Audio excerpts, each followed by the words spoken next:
Welcome to G Fun Facts Online. Today, we're diving into one of the biggest economic stories unfolding in the world right now. India is in the middle of a complete generational overhaul of its entire system of labor laws. This isn't just a minor update.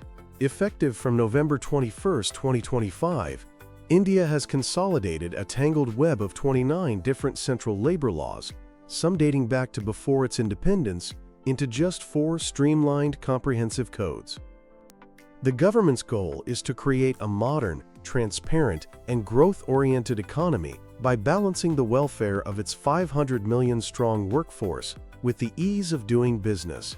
It's an ambitious plan that promises to extend rights to millions of unprotected workers, but has also sparked major controversy. So, what do these new laws actually say? And who wins and who loses? Let's break it down. To understand why this change is so massive, you first need to picture the old system. For decades, India's labor laws were a bewildering maze. Imagine over 100 different state laws and about 40 central laws, all with their own definitions, rules, and requirements. It was a labyrinth of complexity that created a huge compliance burden for businesses, especially small and medium-sized enterprises. This complexity was often blamed for discouraging formal hiring, pushing companies towards using contract labor and informal arrangements to avoid the headache. These laws, many written in the 1930s, 40s, and 50s, were simply not built for a modern, globalized economy.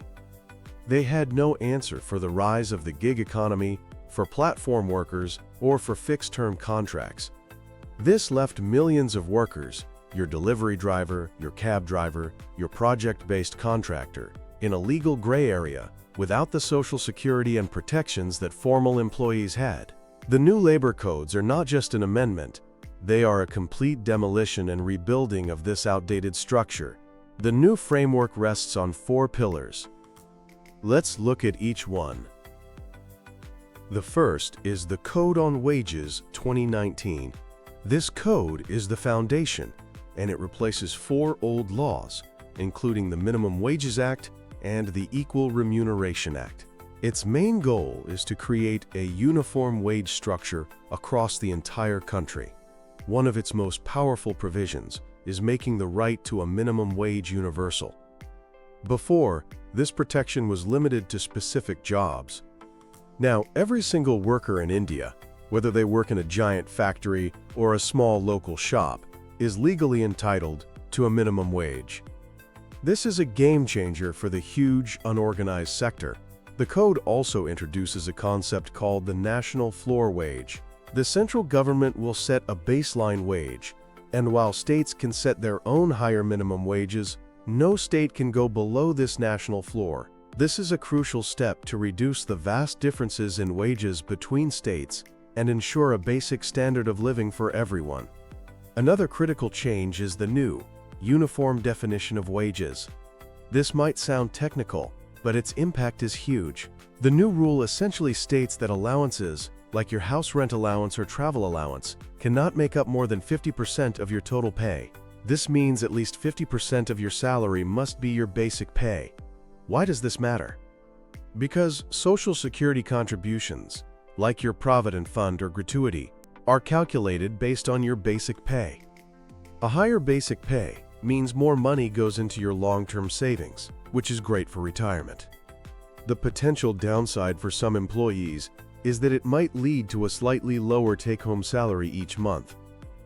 Finally, this code strengthens the principle of equal pay for equal work by explicitly prohibiting gender discrimination in wages and recruitment, and it extends these protections to transgender employees as well.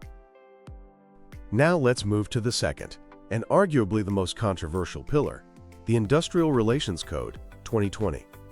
This code reshapes the fundamental dynamics between employers and employees. It replaces 3 key laws, including the Industrial Disputes Act and the Trade Unions Act. One of its most debated provisions gives companies more flexibility in hiring and firing. Previously, any industrial establishment with 100 or more workers needed government permission to lay off employees or shut down. This threshold has now been raised to 300 workers. The government argues this will encourage businesses to hire more people on formal contracts because it reduces bureaucratic hurdles.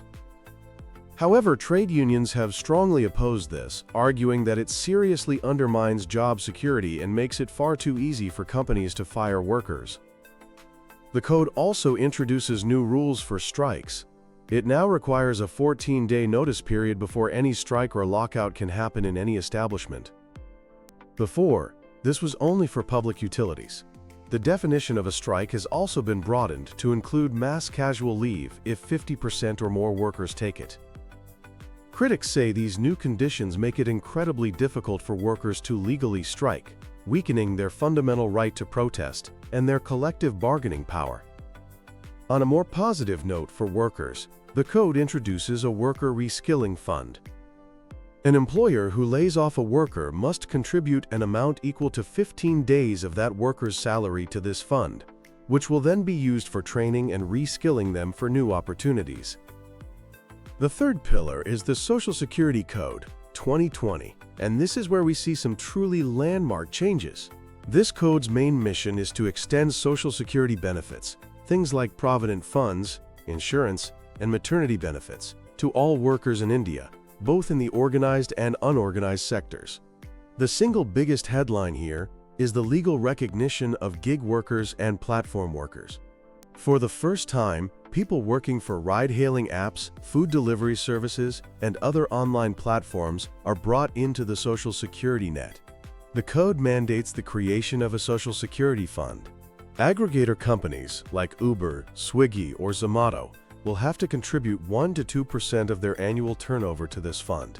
With India's gig workforce projected to reach nearly 24 million people by 2030, this is a monumental step towards providing a safety net for a massive and growing part of the economy. Another big win for employees is a change to gratuity rules. Gratuity is a lump sum payment employees get when they leave a company. Previously, you needed to work for 5 continuous years to be eligible. Now, fixed-term employees, people hired for specific projects, are eligible for gratuity on a pro-rata basis after just 1 year of service. This is a huge benefit in industries where project-based work is common.